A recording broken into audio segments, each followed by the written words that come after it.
Hello, everybody, and welcome back to The New Nasty Boys. I'm your co-host this morning, afternoon, evening, whenever you decide to watch or listen to this thing, Billy DeVore, and sitting next to me is my co-host, Chris Weir. What's up, Nasty Nation? Welcome back to the Fart Dunge. Good to have you back. It's been a minute. It's been a hot minute.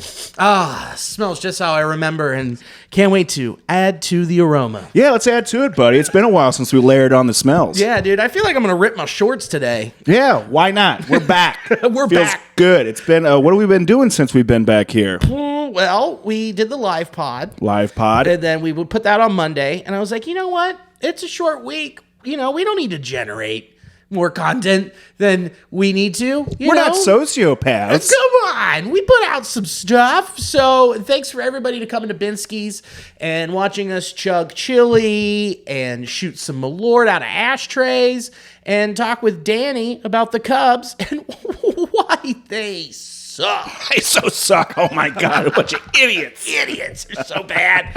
Oh, the NL Central it's just a mosh pit for that third wild card spot. We're talking about it in the middle of June. Why? Because we're all in it for that last spot. Mm-hmm. So, I've been what happened? Had the birthday. We went to the Cubs game. Then went to the ballpark.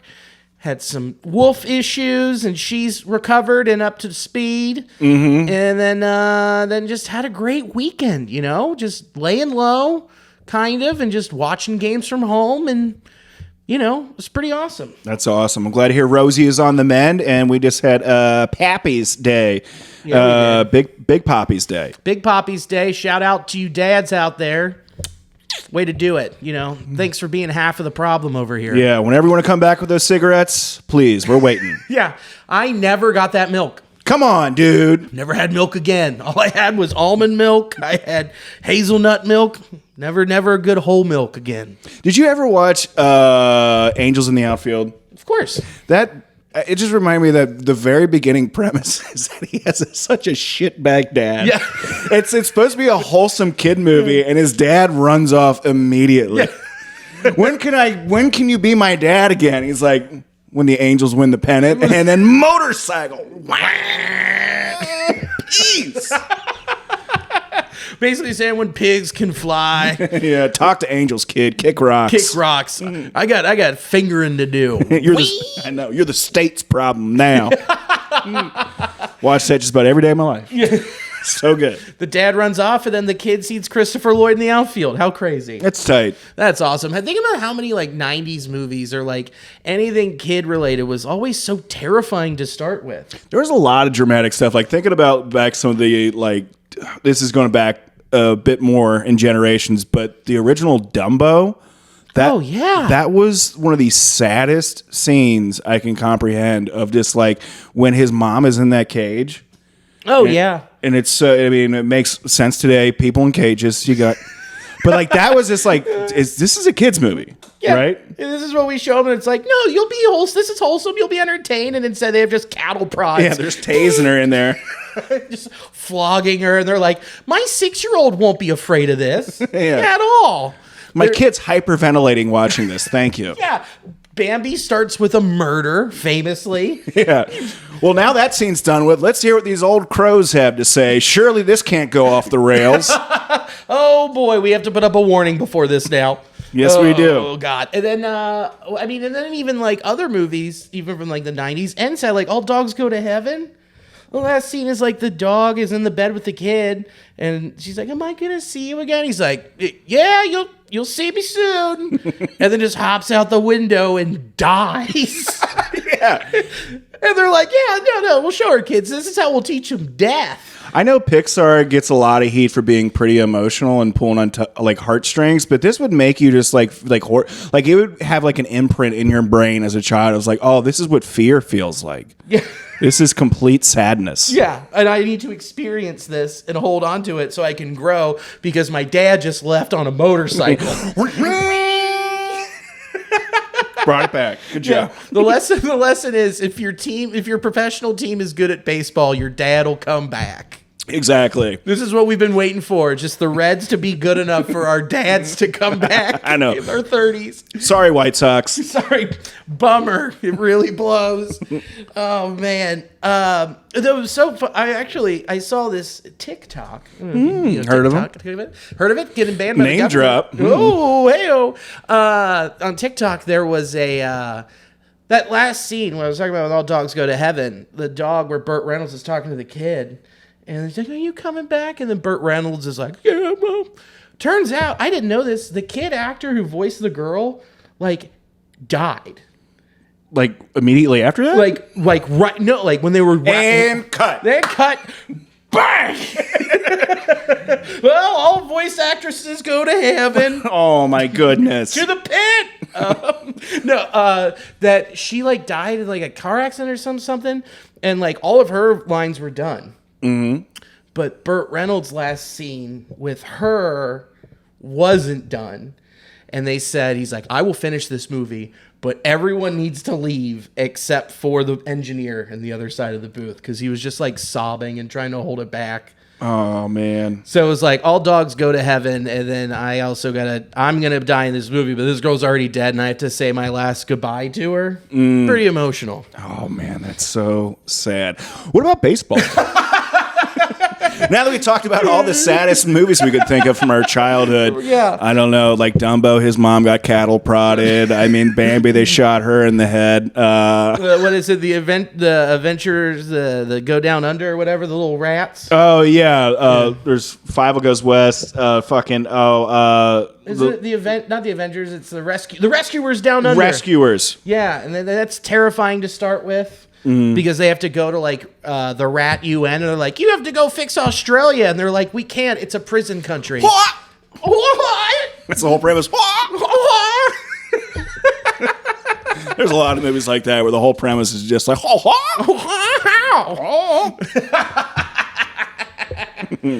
So yeah, that was my week. That was your week. Pretty good. Did the dad stuff. Hung out on both sides. Did the dad thing. Did the dad stuff. Flicking cigarettes at kids.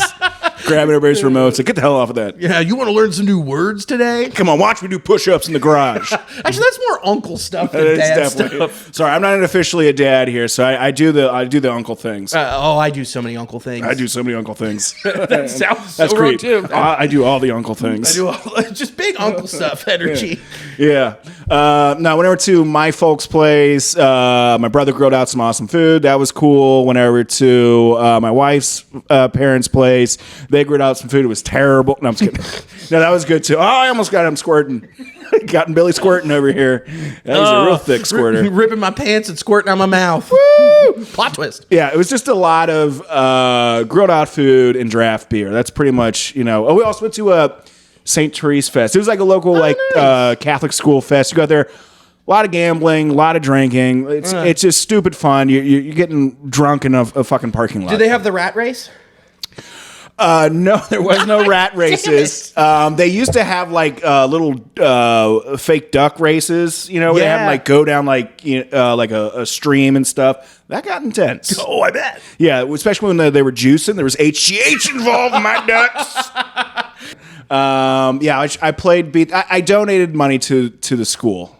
I did not win anything, but I got some decent draft beer. It was good. There you go. Yeah. I remember as a kid there was the Anderson Township Firefighters Festival, and what they did is they would take a rat, and then there would be like different colored blocks, and they would like put the rat in a cup, and they just hit the side of it, just rattle it up, shake it around, so then it's all disoriented and shit. And then they would be like, money down, and be like, oh yeah. And then they would just chuck the rat on the board, and it would just be like, and float around, and it wiggle, and then whenever it went into like the certain hole, it was the color that was associated. That's who won. Dude, I got it. Does that still go on? Oh, absolutely not. That was like 1997. I don't know. If it was on the Kentucky side, that could probably still be happening in certain counties. Yeah. Oh, we're going 45 minutes south to find a rat race. Yeah, we'll go to some creek. Go to some school off a creek And I guarantee we'll find some rat race. There'll be some possum stuff going on. Oh, yeah. Then they got the toddler twirl. Toddler twirl. They just spin them around. It's like, all right, see if you can run and touch one of them colors. All right, who wants to bet on the horse fights? This is a no hoofs thing. No hoofs. And it's like the horse fight. They just get it riled up and angry. Bare hoofs. They kick different colored watermelons and be like, if that watermelon explodes, you win half the money. The other half goes to get these kids a book. One book. One book. All right, share the Reader's Digest from 1989. No, it's just a TV guide. It's a pretty good TV guide. It's one of the better years. Yeah. Well, we got to get our AOL startup disk somehow, so got to get them on this internet I hear of. There's some big words in there. Read them, kids. Big words. There's some big ones. Dude, that's so funny. I forgot to mention, last weekend, Alicia took me to Soto for my birthday. Nice. So good. It's like always a toss-up between that and Salazar is my favorite restaurants in the city. Okay, Salazar, Mita's, it all rotates. I'm like, this is the flavor of the week.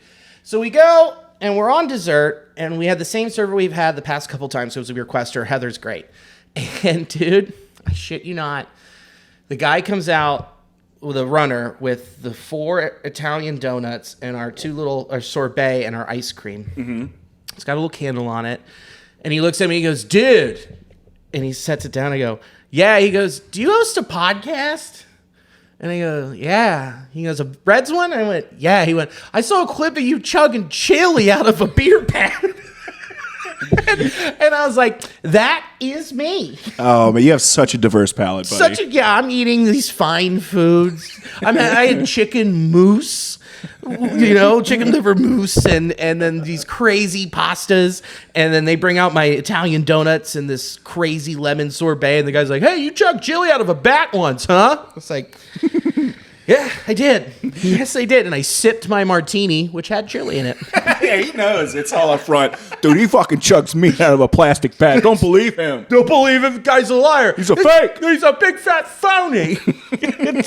The server comes over and she goes, "You have caused quite the stir here this evening." I went, "Really?" She's like, "Yeah." They were like, "I think I know him. He's a stand-up comedian." They're like, "I think I know him because he hosts the Reds podcast. He chugs chili out of a bat." And someone was like, "I was his neighbor and I know he's a stand-up comedian." And they were like, so it's like, "I have to come over. Can you?" Was like, "All of it's true. I am a comedian and I have chugged chili out of a beer bat."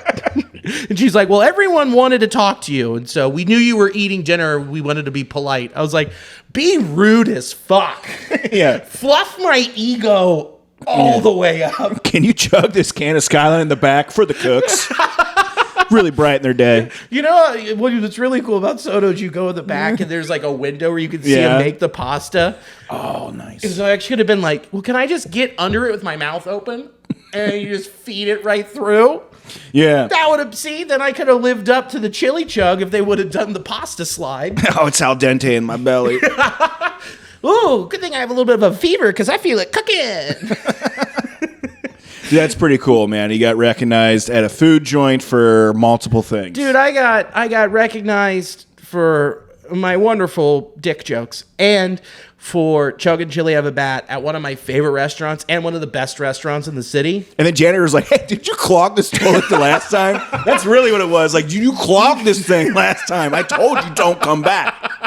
That's what it was. That's the stir they were talking about. Well, there's no way I could have clogged the toilet because I shit in the urinal. Could you sign this toilet brush? Yeah, I do it all the time. So we've been listening to the pod, and we got you a bidet. We installed it in the men's room, and we're going to return it after you're done. Oh, that's great. No way that's We're happening. going to start signing plungers and giving those away. Dude, what if we get recognized at the ballpark, and next thing you know, we're just signing beer bats? Dude, that would be the best. The dream is someone comes up and gives me a can of Skyline. They go, "Can you sign this for me?" I'd be like, "Well, yes." So I'm peaked. It's over. Just peaked right there. Oh, shit. So, yeah, man. And it was so fun. It was great. It was so cool. And then I get to look at my special tomorrow, which is to look at the final edits. And then, who knows? We'll be off to the races soon. Nice. That'll be fun for you to watch that, and I can't wait for it to come together there. Me too. It's real close. They did a live edit, so we're moving right along, baby. Well, that'll be fun. That'll be good for them to kind of have like their first recording under their belt. Yeah. But it's more of an honor that they have a guy who got recognized at Soto for chugging chili out of a bat. But very true. You're doing them the favor. I'm doing them a huge favor. So let's get into a few things we missed while we were on a little bit of a hiatus. Not much. We didn't really miss much. There was 2 off days. Mm-hmm. But the big thing is we have 2 new City Connects. One of them has debuted already. They debuted last week. And then we have another one that came out today. Well, Monday. You'll be watching this tomorrow morning. We're going to start with the Twins. I like it. I like the blue. I like the texture in it. Very much screams lake life. I think the MN is okay. And we'll get to it. And I'll let you fully explain. But I agree with friend of the pod, C. Trent Rosecrans. The 10,000 Lakes should have been the front of the hat, not the side patch. Yeah, I think the 10,000 Lakes is one of the more interesting logos that they have for this. Oh, my bad. Sorry, the sleeve patch. He said the sleeve patch would be the front, but I would just do 10,000 Lakes. I think it's pretty cool. And we were talking about this before. Some of the side hits that they've been doing, I think, for like these City Connects have been more interesting than the main read, like the main logo. Yeah. And I think this is just my theory is that you have so many eyes looking at these designs that there's a lot more scrutiny put over like the main read, the main logo. So that some of the smaller things, the side icons, slip in with a bit less, upper management eyes on it. So it's more design people sliding these through. So that's my theory as to why we've been seeing what I would consider more interesting logos for side sleeve hits and stuff like that. But yeah, I agree. The 10,000 Lakes, that's pretty dope. You can just have that on a T-shirt. I'd buy that. I'd fucking get drunk on a Ski-Doo with that. I'd fucking punch my cousin in the face proudly. Yeah, dude, get out the beer bong, throw down some White Claws into it, and I'm going to fall off the pontoon boat. Yeah, let's do it, brother. Let's do it. I'm blacking out on Lake 9,763. Lake Minnetonk. Minnetonk. We'll talk about that. We'll get there.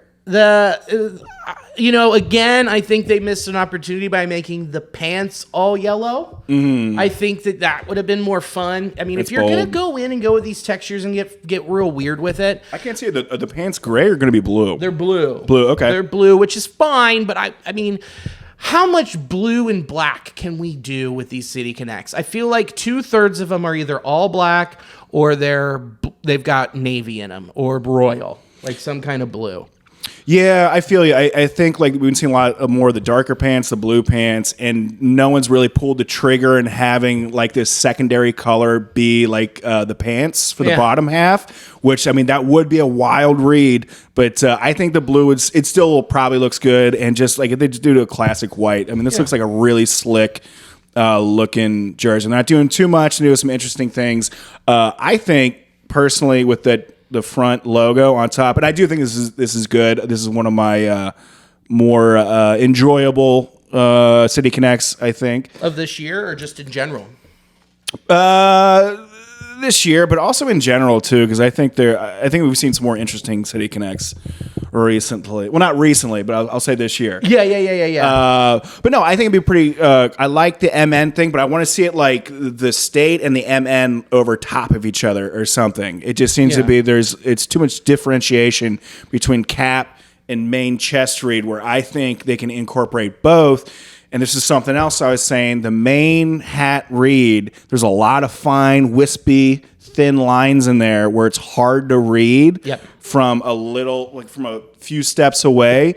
But I guarantee you someone in upper management who's looking on their computer screen at that logo looks great very close. From afar, it's kind of hard to see what's going on, but it's still a really good logo. I like it, but I think for the sake of legibility from far away, they could have done something slightly different. Yeah, I agree. I think the best hat that's come out this year for any team, aside from like Tampa, their City Connect. Did you see the Tropicana Field hat? That's orange. It's got a green bill, and then you take the hat off, and the inside is printed. It's printed with the dome. Really? The roof of the dome. Oh, that is rad. It is so sick. And I think it's like it's an exclusive to, that's it right there. Yeah, buddy. So it's real cool and green on the end, on the out, or an orange on the outside, but then you click and you go bang, and it's got dude, that is so cool. Isn't that sick? And it's like, if you look at it at first, you wouldn't really even notice it because it really just looks like the interior of a hat. Yeah. See, that's the kind of little touch I like, as I like that. But here's, then and to go back to the Twin City Connect, the Lake Minnetonka, very cool reference to Prince. You got to do the Prince reference. Understood. But the under the bill, it's kind of like distracting when you're wearing it. I can see that. I would have to have it on my head, but it does seem to be something, like if you're looking at it from this far, it does kind of look like a bunch of scribbles. Yeah. I love the idea of it just being like a subtle little hit. I know I've talked about subtle little details there, but the Prince call out, super hip. Yeah. But yeah, that's something. I just want to have this in my hand and see like how it would read on my head. Well, looks like we're making a field trip to Lids. Yep. we'll make it happen. So overall, I think this isn't a miss. I think it's overall like it's solid. I'd say it's above average compared to what a lot of the other stuff we got this year. Considering now we're done, City Connects, we got them all for this year. The only teams we're missing that don't have City Connects are the Oakland A's, because of course, and the Yankees, because they're too high and mighty, and their uniforms are perfect. So yeah, what are you gonna do? I mean, God made those uniforms. Yeah. So I don't know. I'd say it's above average, and I think there's definitely some good stuff. I'm nitpicking a little bit, but I really do love those textures in the jersey, like a lot.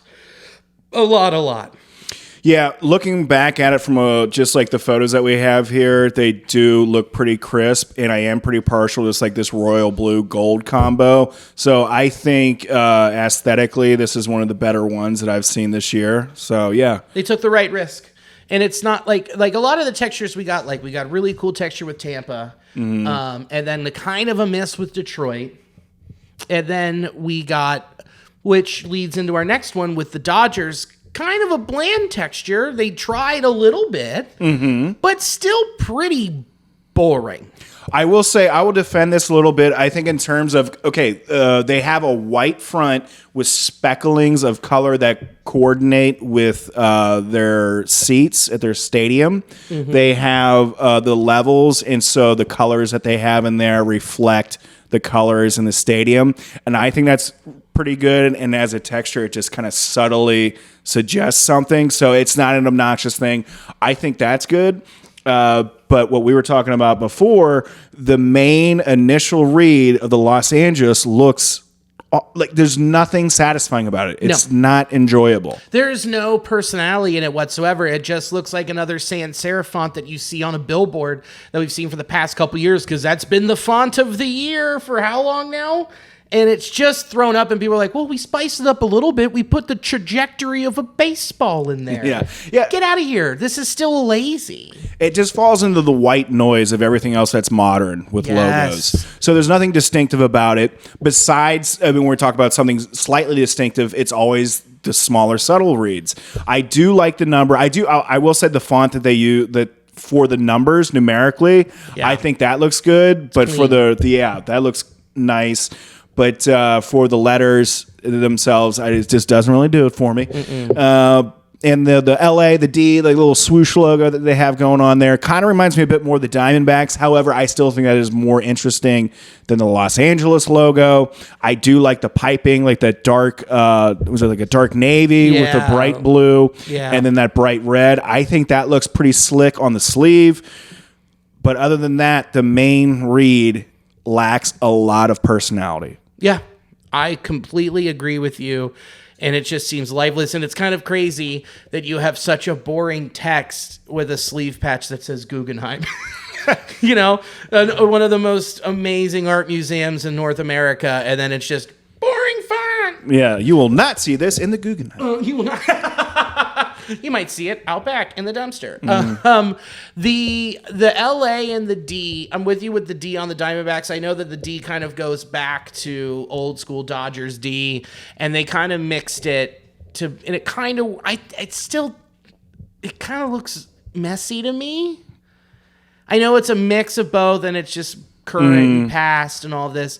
I wish that they would have tried to do something with the Detroit D in Motor City, because if they had this in mind for the Dodgers, and then you throw away the Tigers script D like they did and completely trash it, then what are you doing here?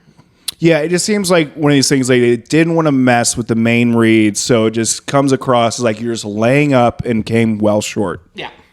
And then but is this better?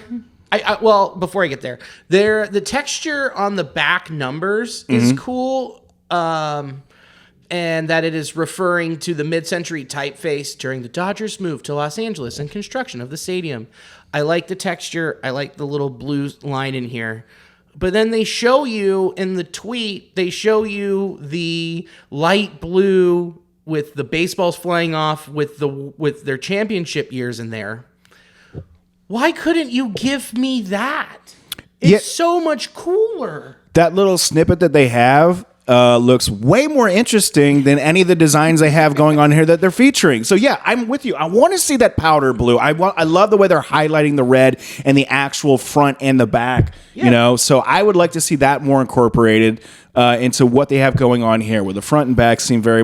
I do like numerically the font, and it is kind of interesting how they had that little like dipping of color that goes on to the numbers and the name underneath. But, man, give me that powder blue. Take a bigger cut. Yep. And, again, name on the back is way too small. People complain about how they were already small. Let's make them even smaller. I know. It's like you're having the opportunity to have something at least going to be dynamically different from the Fanatic stuff that you guys have going on currently. Yeah. Take a bigger cut. Take a bigger cut. Is this better than the one that they put out that said Los Dodgers? The all blue that was with just white piping. Yes. I will say so. I will defend the white with the speckling. I think that's kind of interesting because initially, if you were to describe that to me, I would think it'd be obnoxious. But seeing it, I think visually it settles down a lot more. And again, I think they're a couple steps away from making something way more interesting. But it's just that the main read. Like, I love that color just sitting on the white with a 17 on the front, but then they had that Los Angeles. This looks like you take a very basic sans serif and let's just cockeye it a little bit, and then it's like it's such little touching going on with it that it bothers me. It's bad. I'm with you. I think it's better than the Los Dodgers, but you could only go up from there because they're just like, well, what if the pants and the jersey were blue with white piping? That's it. And again, another miss. I'm not surprised because I feel like they don't take a ton of risks with like the bigger markets. 100%. And again, this is a cream jersey with cream pants. Okay.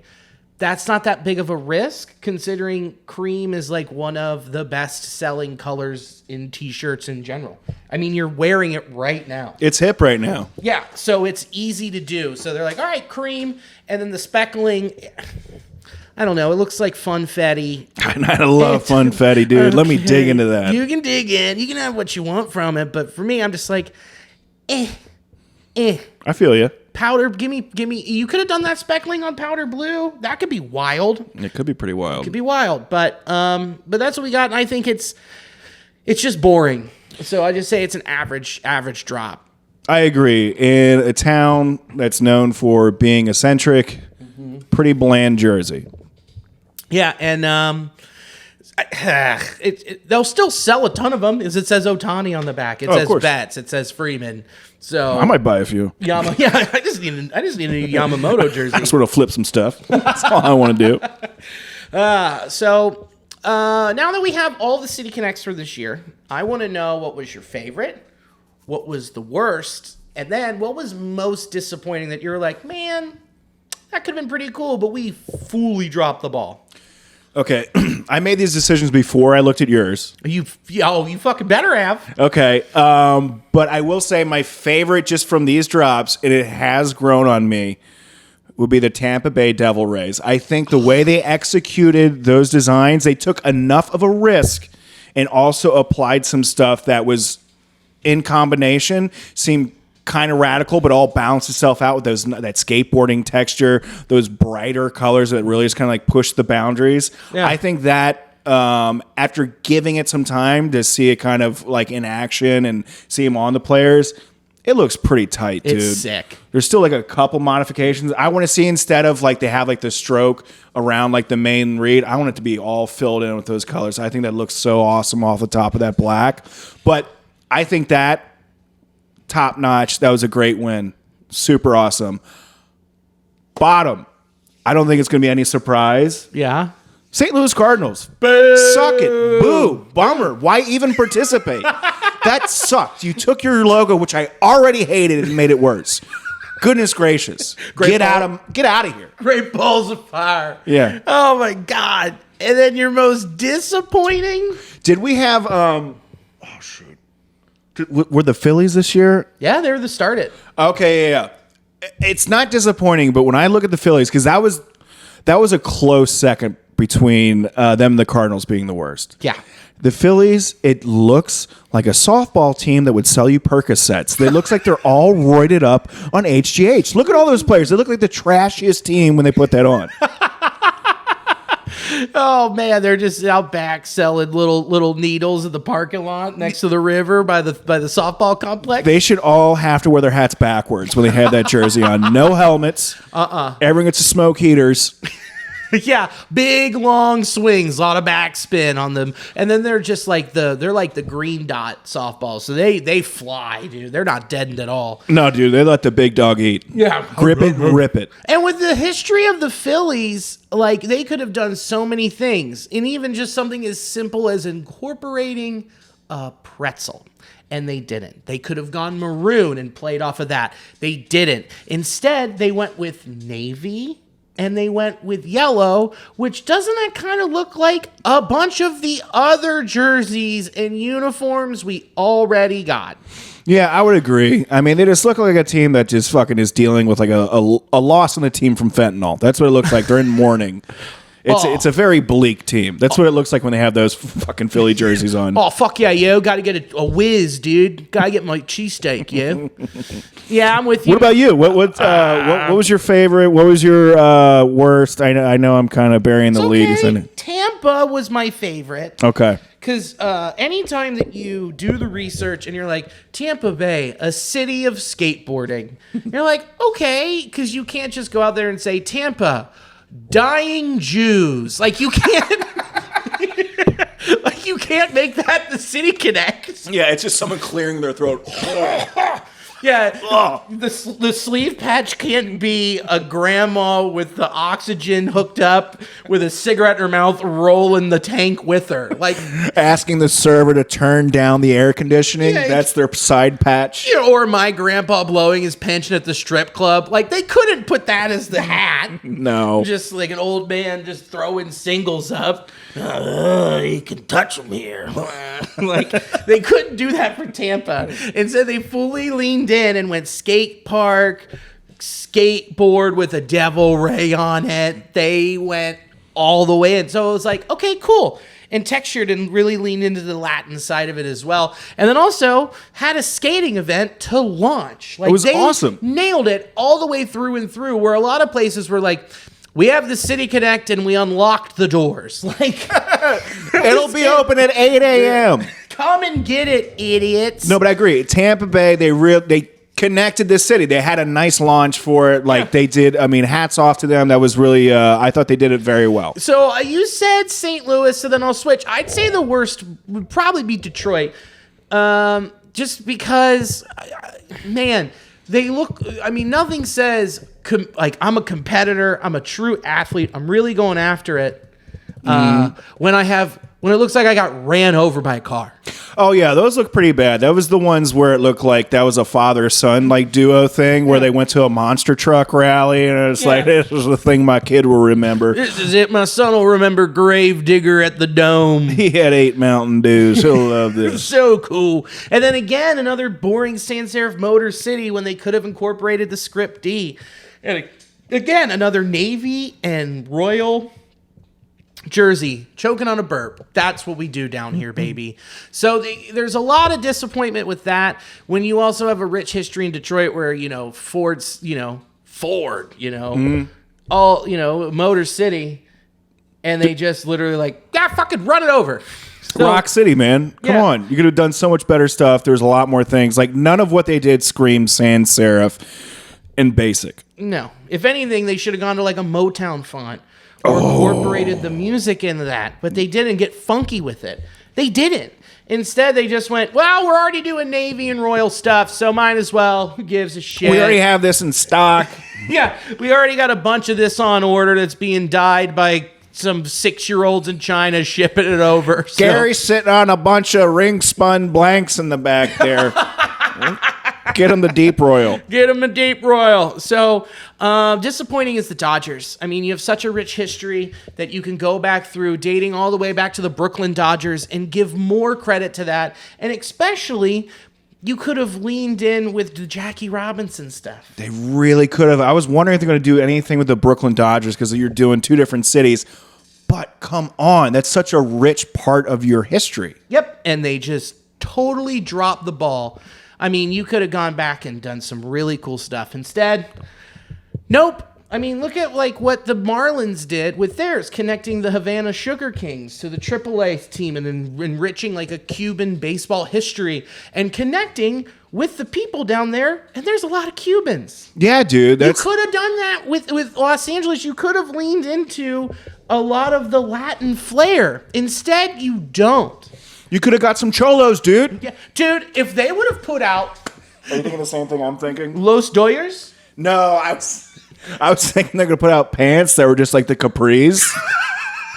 And they have those socks pulled up over the pants. They just have the top button. That's it, and the rest is undone. Oh, that would have been great. They just have sorry guys, you can't wear your normal cleats. We all have to wear black Air Force Ones. Sorry guys, we can't do it. But no, Los Doyers, and then really lean into it, just like what San Diego did with theirs. Mm-hmm. And instead, they're just it's the past and the future, and there's the trajectory of the they could have done so much more and chose not to. Yep, they did. And whatever, man. I don't work at Nike, nor do I have any desire to, because it seems like this project, when it was announced, we were all so excited. And we got the Boston one, and we were like, oh, for Patriots Day, this is so cool. This is really how you connect. And then it was here's the Dodgers. And you're like, oh. What happened? Whoa. And it's been, I would say, a lot more misses than successes so far, now that every team but the Oakland A's and the Yankees have them. Yeah, I would agree with that for sure. And like you were touching on, the bigger market cities, bigger market teams are going to have probably a lot more apprehension with changing any of the sort of the foundation, I guess, that they feel of their logos and stuff. Mm-hmm. But it's just an opportunity to connect with the city, re-dig into your roots, and just reimagine some stuff. I mean, my goodness, with how popular, remakes of movies are, why not try to remake a logo and reimagine something? So some teams and cities have embraced that and have really knocked it out of the park. Yep. Some have swung and missed. Some big swings and misses, including the Diamondbacks one. There's a great article that dropped on The Athletic about where they ranked all of them. Oh, really? And Trent had some very good takes. And one thing that he said about both Chicago ones is that they just look like knockoff jerseys that you would buy on the street. The Wrigleyville and the South Side one. So I agree with the Wrigleyville one. I felt like that one was pretty boring. I disagree with the South Side one. I think that one's sick.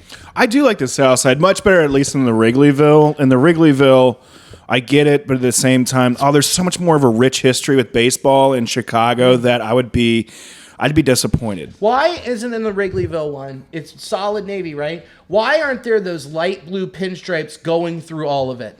That'd be dope. And incorporate, I can see some stuff with the texture of the ivy being underneath the ball caps or something. But yeah, and as much as we talked about having baby blue for it, the baby blue on top of the navy blue That's a little too blue for me. I'll be honest. They really blew it. I'll give it to you. Thank you. It looks like they're celebrating prostate cancer. That looks like the uniform you wear that you hope prostate cancer wins. I was about to say, it's like, we really want y'all to have it. It's a good time. Yeah, it's pretty nice. It's really cool. But my favorite, I think overall, of all of them, every single one, it's a toss-up. Okay, all right. I'm going to give you my top three. I think I got mine pulled up besides. Okay, my top three all-time Washington Nationals. Oh, shit. Washington Nationals and Seattle Mariners. Then, okay, just because they took the risk, I really like it. I'm going to go Colorado Rockies. And the Reds are 4. The Reds are 4, or like it's a tie at 3 between Rockies and Reds. Okay. So they could have done so much more with the Baltimore one. All right. They could have. I still like it, though. I know. You know who else liked it a lot was Trent. Trent put that in his top 5. Okay. What were your... Okay, if you had to go top 3 all time. Top 3? Yeah, I'll give you 3 because you could go... You can put a tie at third, too, if you need to. Okay. I'm going to go with... Cincinnati Reds is going to be my top favorite. I'm definitely partial to it. And after just like being around it's so hard to be a fan of one particular team and not have that infiltrate like your decision-making skills with that. Yep. But I still think even if I extinguish, my fandom of it, I still think it's a very solid design that has really just so far stood the test of time and it's really been impacting the city. So I think 1, aesthetically hits the mark. And 2, the city is really congealed around it. So, I mean, it's been effective. Yeah. So, I think that's probably my number 1. Number 2, Milwaukee Brewers, the Brew Crew. Oh! I think that is so fun. And it's, after looking at it together with a bunch of other designs, it stands out every time I look at it. Yeah. It's got those hard... Okay, you have these sans serifs where it's very straight and rigid, but there's a lot more lines. It's like almost like an octagon happening there. And just in context, and they got the grill on the sleeve there. They had fun with this. But the hat is so bad. I mean, it's okay. I think also too, like it's hard for me not to think about all the other stuff like the Brewers have done in terms of like their logos and designs. I think they do a pretty good job of like putting their stuff out there. And also love that mitt still, the MB mitt. Fuck them. I know. Come on, you can't give them everything. I will say the Colorado Rockies, sidebar, I think they might be one of the worst. I'm going to say, fuck they you. look I like love they them. came there to pick up the trash. That's what they look like. They look like they ride in the back of a garbage truck boo. and they're picking up trash. That's what it looks like. I love Colorado. It's an absolute great area, but those uniforms make me look like they're just picking up just garbage on the street.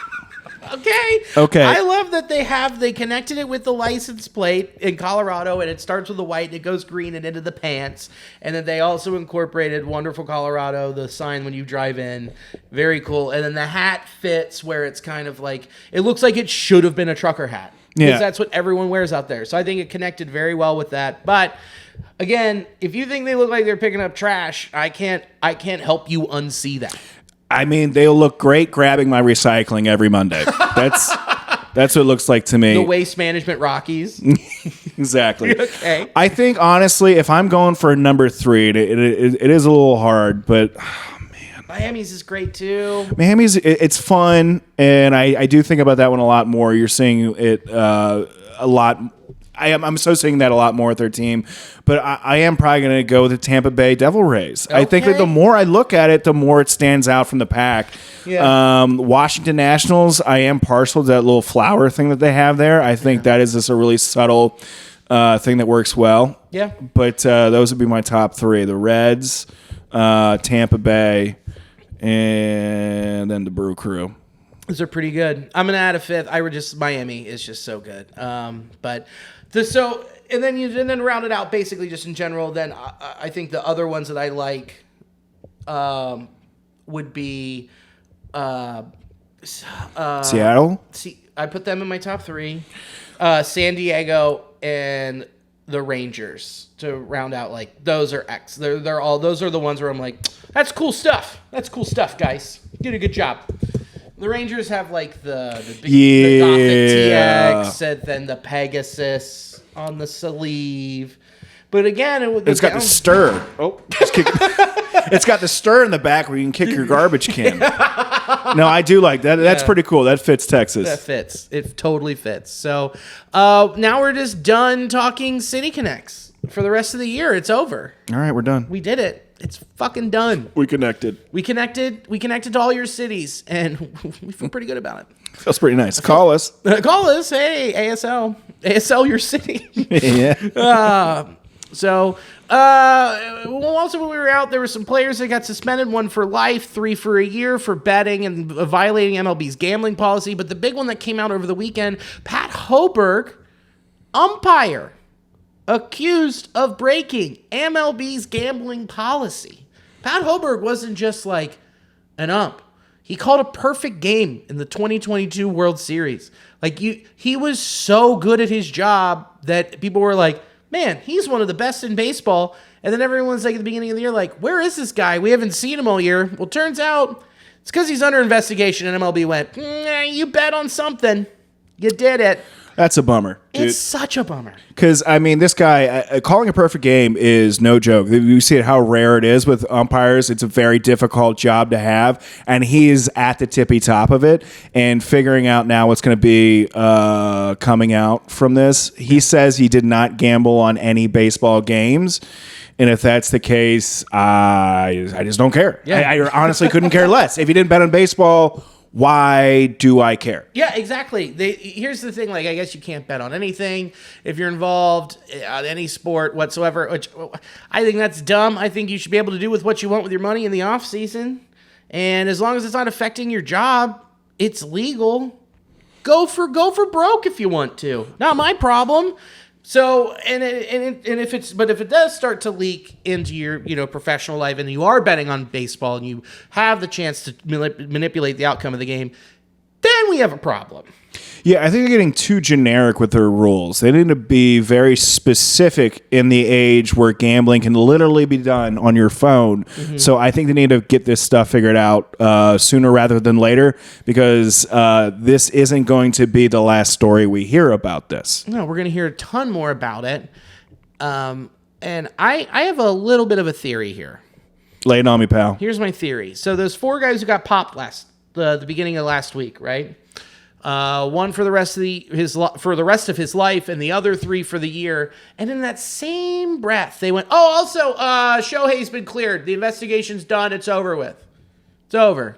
And then on top of that, then you get very odd. Now an umpire thrown into the mix, and how easy it is to do offshore gambling, where you don't have your IP address tracked, and it's going to one of our old sponsors, betonline.ag, which is somewhere in China or somewhere in Europe or all over the globe where these people are gambling.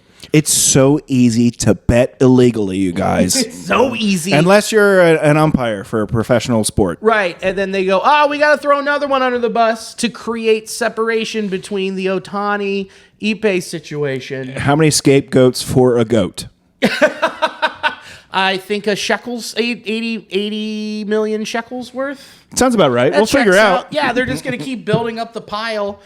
And so my theory is, look, something shady was going on there in general. MLB can say it's cleared, whatever they want to say, okay? There will always be suspicions and doubts. But when you do that thing with the 4 dudes and then say, oh, no, Ohtani's good, you're just hiding in plain sight. Yeah, it seems very strategic that they would release that information on top of that other information that should be a different news story. Yeah. It's like Shohei is its own separate news cycle. The other gambling stuff, I know it's comparing apples and oranges, sort of, but like there's one of these apples is super huge.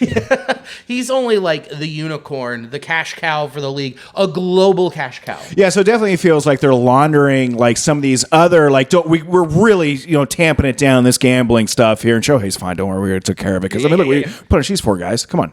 Yeah. Who cares? Oh, there's gonna be more coming. Also, when just to let you guys know, like you can't bet, but when you walk over to the warm-up circle to take your swings, just don't even look at the BetMGM logo on the turf. Also, don't look in left center field where it says FanDuel. Mm-hmm. Yeah. Also, on your walk back to the garage, you pull out. Don't go to the sports book that's right across the street from the stadium. You do not want to do any of that. You don't want to do any of this stuff. That's where it's insane. It's talking out of both sides of their mouths. So it's going to be something that, again, they're going to have to figure out. They're going to have to get some very black and white rules that make sense because we have passed the Rubicon here. Yep. We need to figure out what's okay and what's not, because you're going to have more people like Pat Hoberg getting in trouble. Why couldn't this have been C.B. Buckner?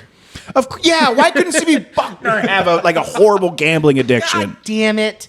Then it's going to come out that he does have a horrible... Maybe that's how they get rid of all these terrible umpires, is they frame them for throwing games by gambling on baseball, but instead they're just really bad at their jobs, and baseball's like, we're tired of hearing about it, we're tired of seeing it. CB, you place bets with betonline.ag, you're out of here, here's your pension. Where you can get 15% off using this code. They're disciplining people while throwing out codes. This person bet on baseball. It's a horrible thing. You cannot go on Bet365. Use MLB.com for 15% off your first bet. These people should be punished. Those people should be punished to the full extent of MLB's rules. I'm not trying to be all tin hat here, but when you have a lot of media personalities and people come out and say, they're like, it's done. I forget which reporter it was, went on one of the talk shows and was just like, yeah, don't even question it. The MLB's done it. They've sealed it up. Even if you say something about it, you're going to look so dumb. I'm like, I'm still going to question it with my tin hat when it's right there. And don't gaslight me and make me feel like I'm stupid. Yeah, exactly. Essentially, this game's Mickey Mouse got caught doing something very un-Mickey Mouse-like, and for them to sweep it under the rug makes so much sense for them, but it makes no sense for the reality of what's going on. There's definitely a lot more questions than we have answers for, so we're going to keep prying. You're going to keep prying. Look, there was a second shooter. Kubrick filmed the moon landing, and there's something fishy going on with this Otani eBay betting stuff. Yeah, my mom's tits are real. Get out of town. Oh, shit. Oh, that's great. Here's a fun thing that's also happened. Let's take a look real quick, and let me check the score. Okay. Well, get out of town. It's official, guys.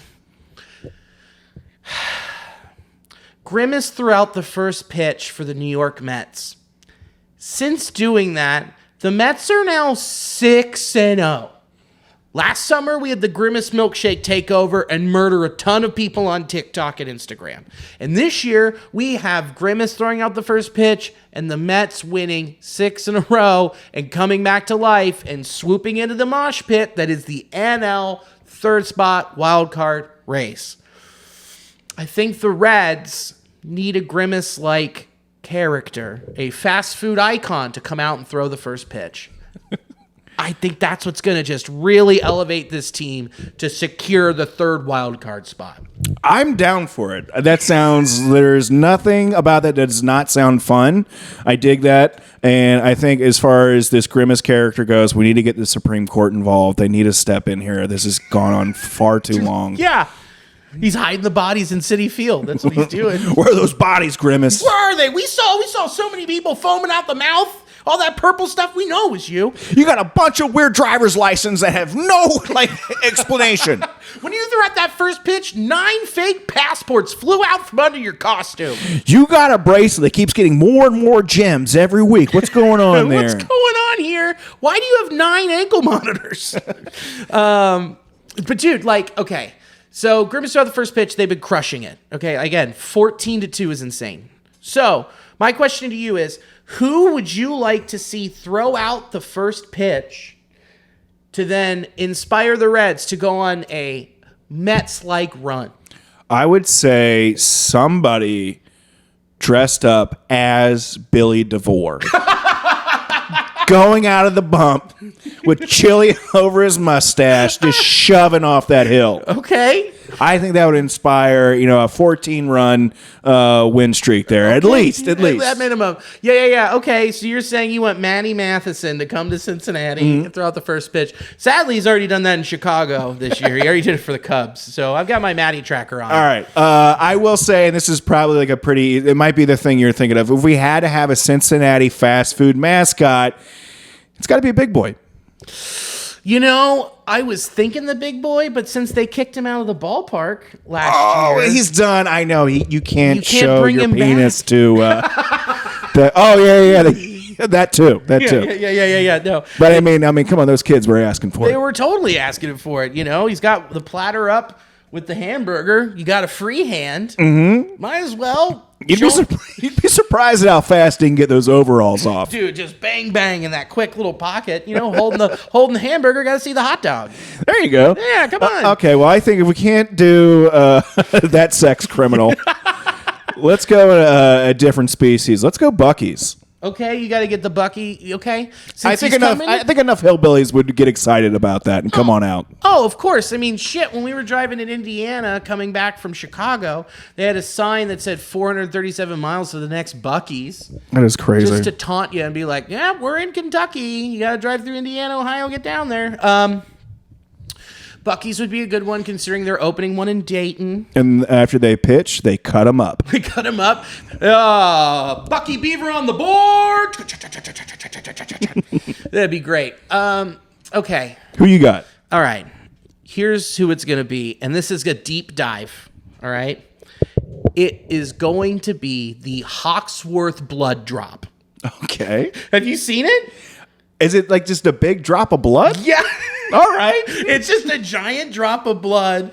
It's red. It's red. It's red, so it matches. Mm-hmm. He comes out, and what he'll do is he'll come out in his red drop body and his skinny red legs and his white shoes. He'll throw out the first pitch, but yet he's going to do this every homestand for the next 2 months.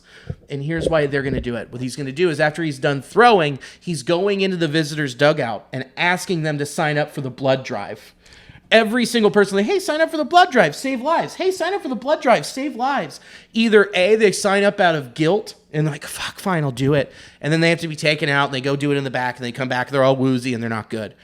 Or they're so aggravated that they're like, how could they just send this blood drop down here? Ask me for my blood. I got to go to work. I got a thing to do. And then they're just distracted the whole time and they shit the bed. That's great. And also, as an added backup, the blood drop has AIDS.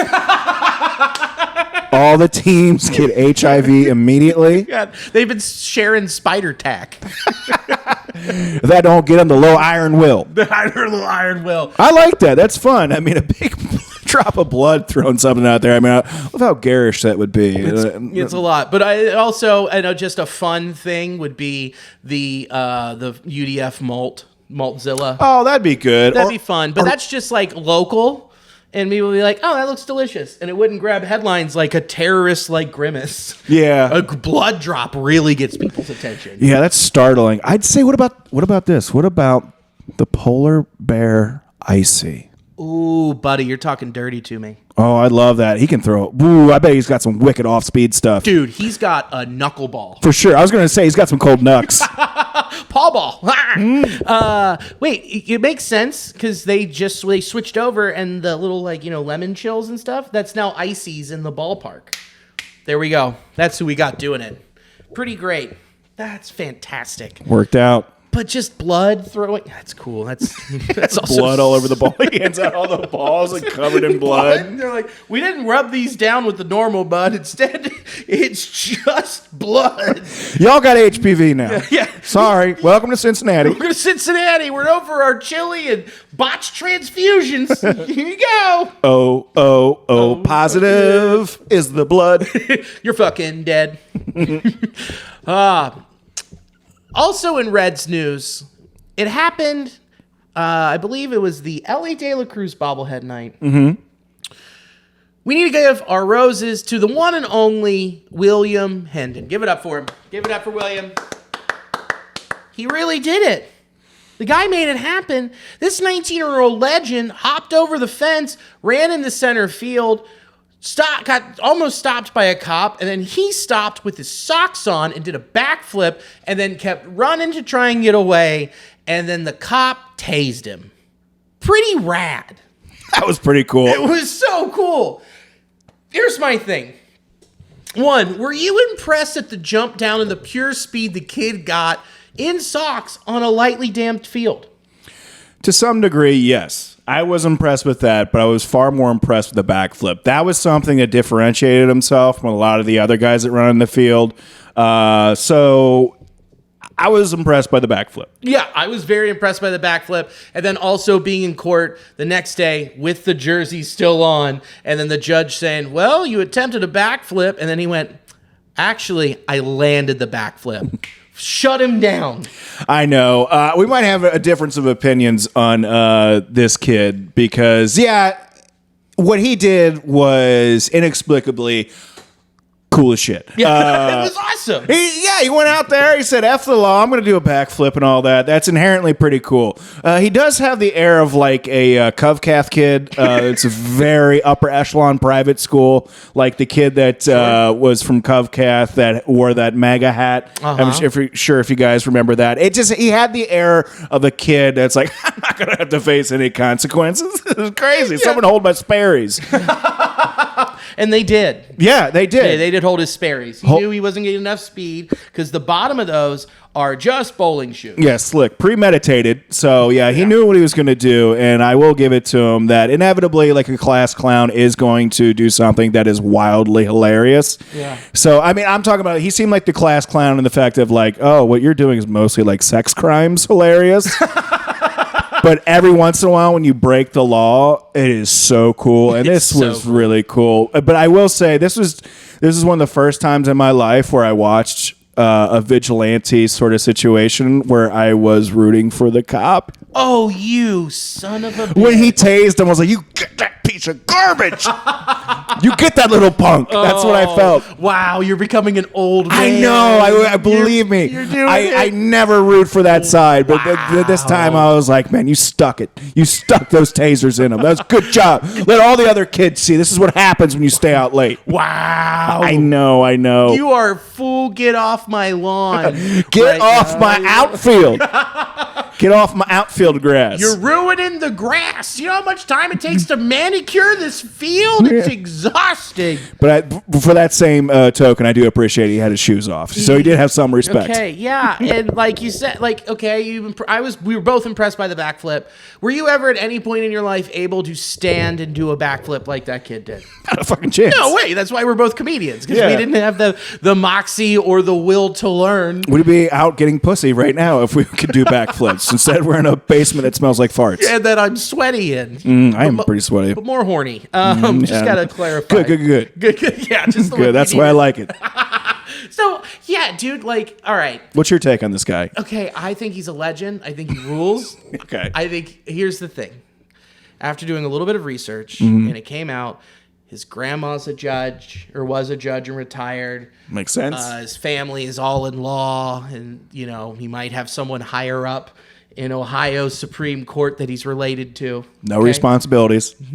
He's 19, and he's like, you know what? That's that gray area, 18, 19, 20, where you're in college, and you can have one really big fuck up in that window. Yeah, you right? can. You can have one really big fuck up, and then throw your get out of jail free card on the table.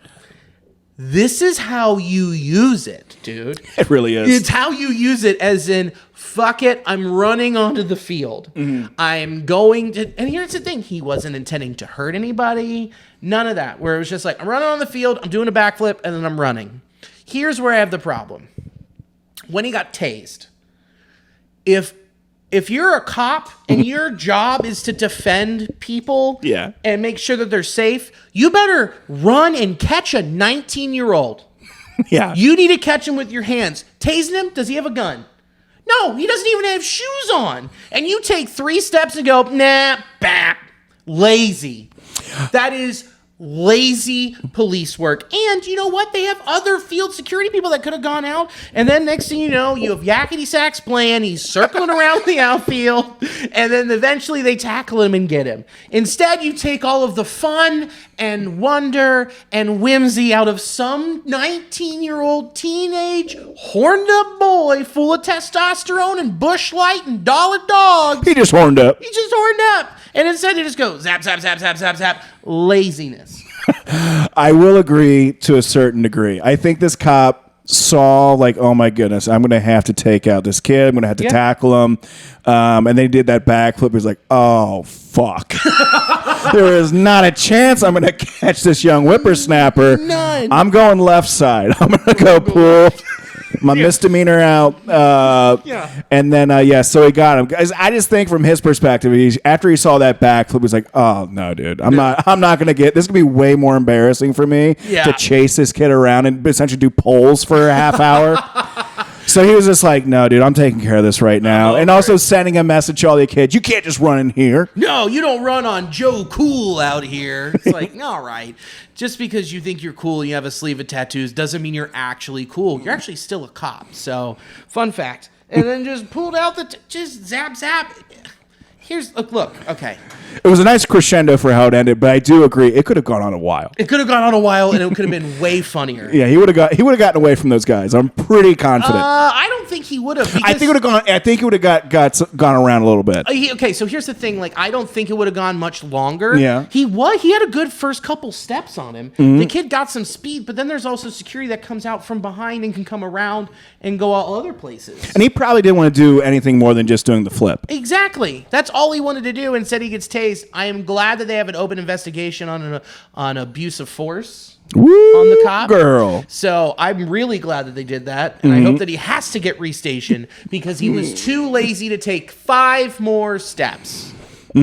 So whatever, man. But I would like, if anyone knows how to get a hold of this kid, I followed him on Instagram. His stuff's on private and I can't DM him. So if anybody knows how to get a hold of William Hendon to come talk about this on the pod, it'd be great. When he's not busy getting all the beef.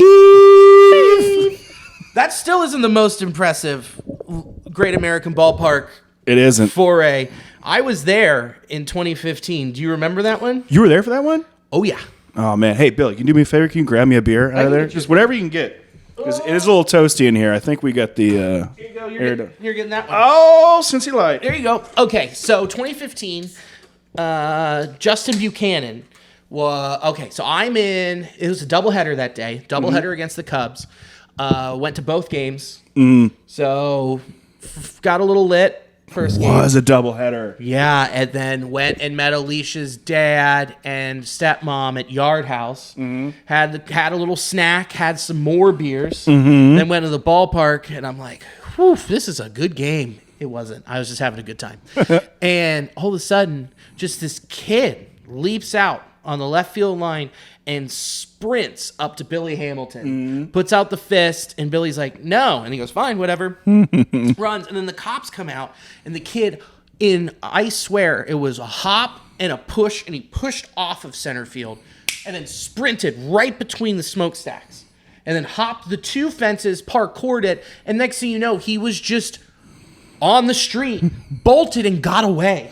Dude, that was rad. That was like Born Supremacy style shit. That was the best one. That was great. And if you don't know exactly how Billy described it, if you don't know the layout of Great American Ballpark, he took a great route to get out of there. If they're doing like the breakdown of his route, oh my goodness, dude. I mean, that's in the 99th percentile. Oh, dude, if we had StatCast, that sprint speed was elite. It would have been close to what Billy Hamilton was doing back then, too. Yeah. Dude, and then the leap, and then the run, and he got away, and he would have got away with it, too, if it wasn't for his meddling mom saying, you need to turn yourself in. He's like, why? I got away with it. They're not going to find me. And absolutely right. They weren't going to find him. They were just going to be like, whatever, kids be kids. And then his mom made him turn himself in, and he got a fine. But it was such shit. I think that was impressive. And now that I'm really thinking about it, that guy was like, I'm not gonna get Justin Buchanan. tase.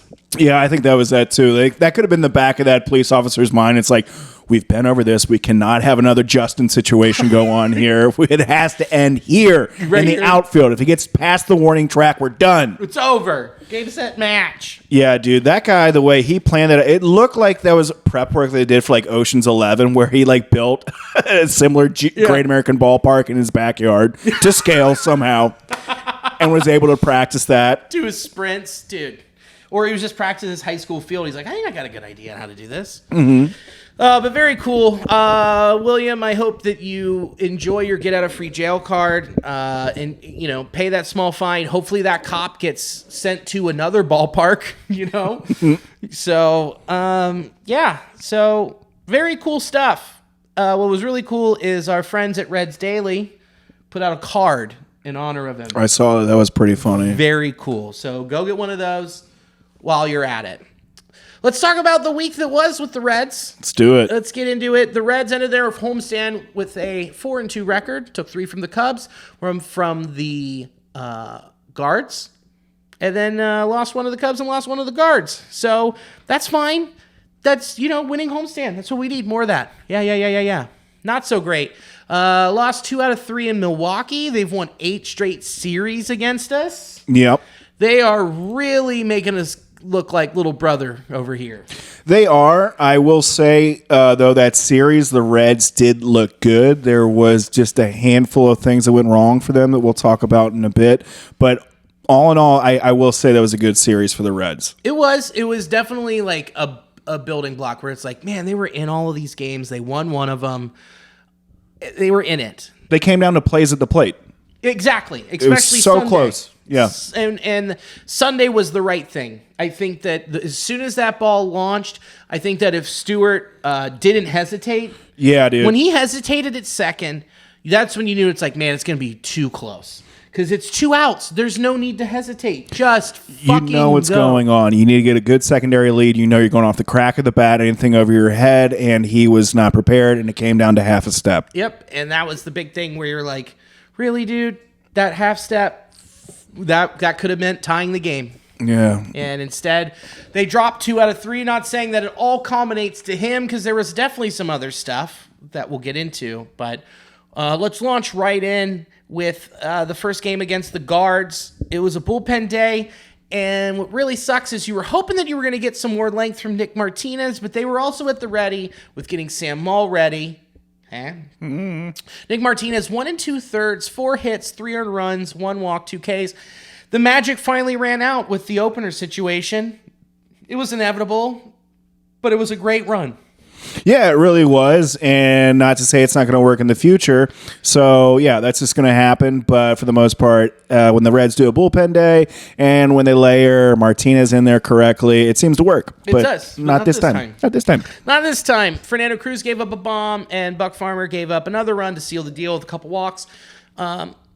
Overall, this offense, watching them, reminds me of a lot of what the Reds did last year, just slapping the ball and getting on and moving over. It does help having Steven Kwan at the top of that lineup. Yeah, man, they were doing a really good job of just making the pitchers work.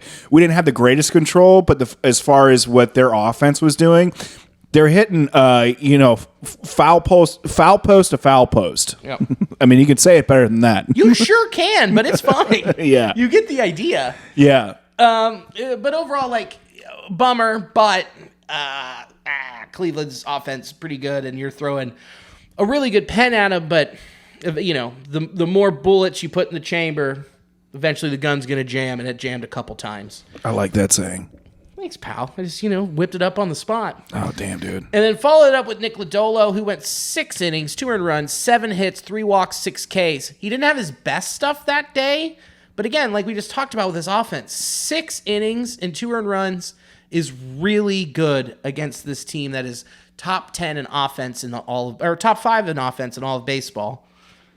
Can't be too mad at it. No, and he's doing stuff where he's got, about 4 pitches that he uses regularly, and he will switch off. He's like, my curveball isn't really working, as well as I want it to today. I'm going to rely more on my, changeup or sinker. He's able to, modify what he's doing in game depending on like how effective his particular pitches are, which is great, and it allows him to go 6 innings. Yeah, exactly. I mean, and he wasn't attacking both sides of the plate with his curveball.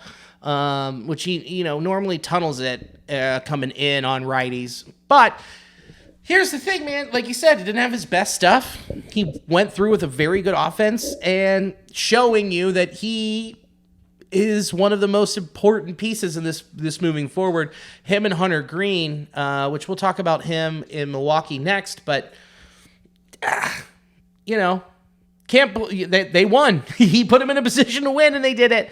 And then Hunter Green in Milwaukee, 5 innings pitched, three hits, 2 earned runs, 5 walks, 5 Ks, gave up a dinger to William Contreras, one of the best hitters in the National League. So if you're going to give up one to somebody, you give it up to him. Mm-hmm. 5 innings isn't great, but those 5 walks was bad. The same to balance out with the 5 Ks, so which means a lot of full counts. So which means the pitch count was up. I mean, he had 105 pitches by the time the 5th ended. There's no way he was going 6. No, and again, something similar to Lodolo, where Green didn't have like his greatest stuff, but he was able to figure out what was working in that game and adapt. Again, didn't have the success that he would probably want to have, where he's just seemingly leveling up every game.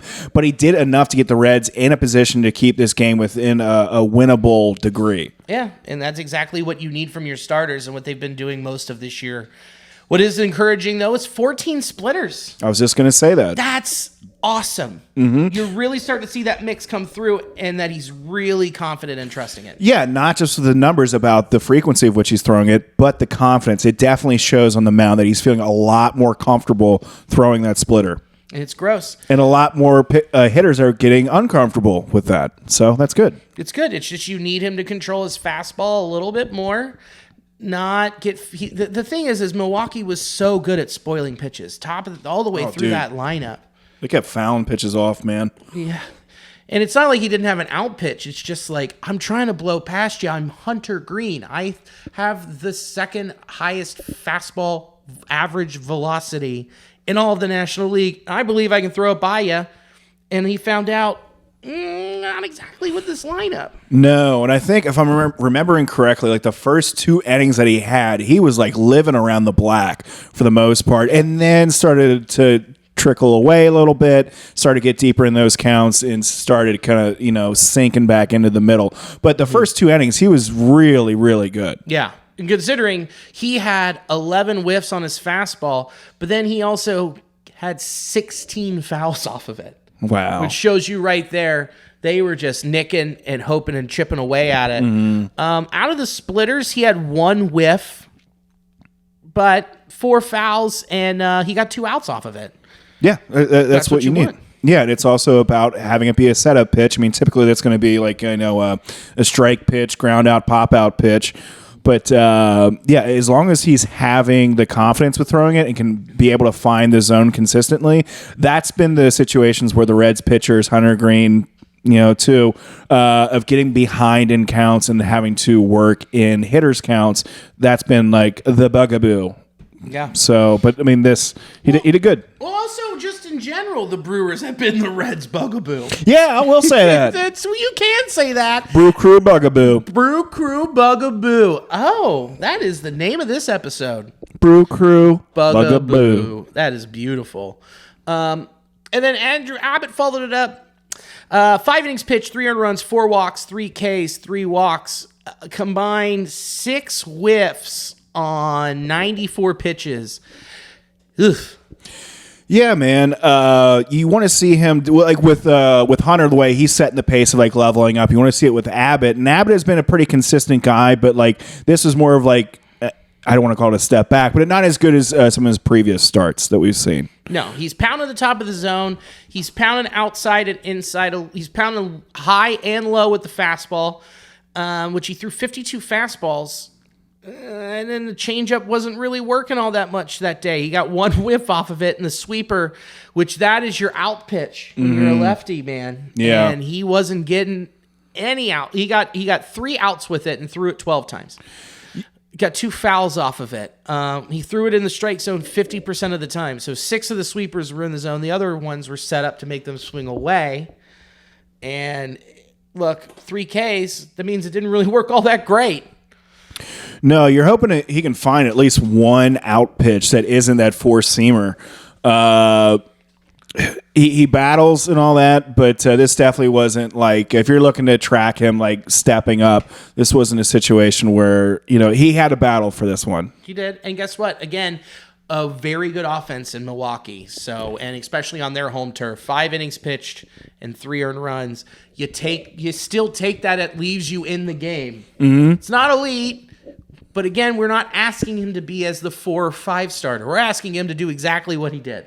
Exactly. Get some length, keep the hitters off balance there, and just keep us in a ball game. That's all we need from you there. Yeah, and we hope to see him, like next outing, get into quality start territory. Mm-hmm. But again, you're not mad at this, but you're also not happy. So, and then Frankie came out on Sunday and did a solid job. Same kind of line. 5 innings pitched, 3 earned runs, 4 hits, 3 walks, 5 Ks.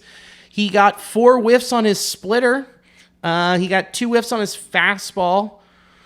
He had a good 5-pitch mix, and he was trying to work around and get with these guys. 3 walks isn't bad, but it also isn't good considering who he was up against. Mm-hmm. But that was, again, very serviceable. Kept them in the game.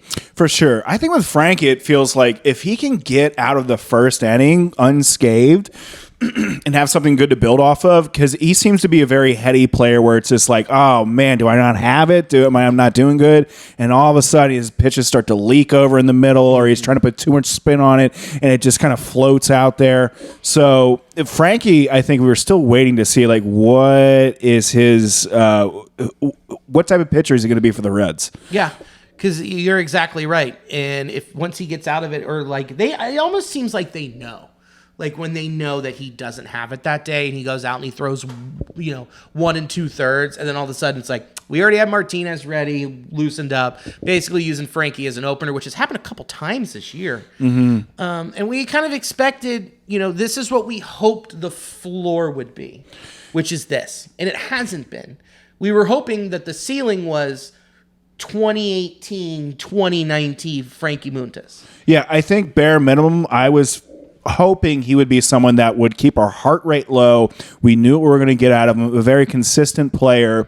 That's the type of player I was hoping Montas was going to be. But now we keep seeing some low lows and only a few highs. It was his start for opening day and the one hitter that he threw. Those are the 2 best games, and everything else has been pretty below that. He's had some moderate outings, but for the most part, he's been very inconsistent with his ability to throw strikes. Oh, totally. Yeah, yeah. Either he's got it or he doesn't. So far, I mean, again, he's got 13 starts under his belt. Considering that he only, we got to always remind ourselves and go back to this. Considering he's got 13 starts, and that is 13 more starts than he had the year before. Yes. And was out half of the year before that. We have been very patient, and I think, here's what I'm thinking. I think when July rolls around, you're looking middle July, Reds are in the thick of it. I think that's really when he's going to find his next gear. I'm hoping for that too, because I think we have yet to see entirely who Frankie is as a pitcher for the Reds. Yeah. But we've seen glimpses of it. Yeah. And we've also seen glimpses of it through Hunter with Frankie showing him that splitter. Absolutely. And that was one of the other things that you're really hoping to get out of him being on this team, is just being a mentor for these younger players. And then you have tonight, which was Carson Spires. Are we going to say Spires? I say Spires. I say Spires, you say Spears. I say Pickle Spears. Pickle Spires. Yum, yum, yum, yum, yum.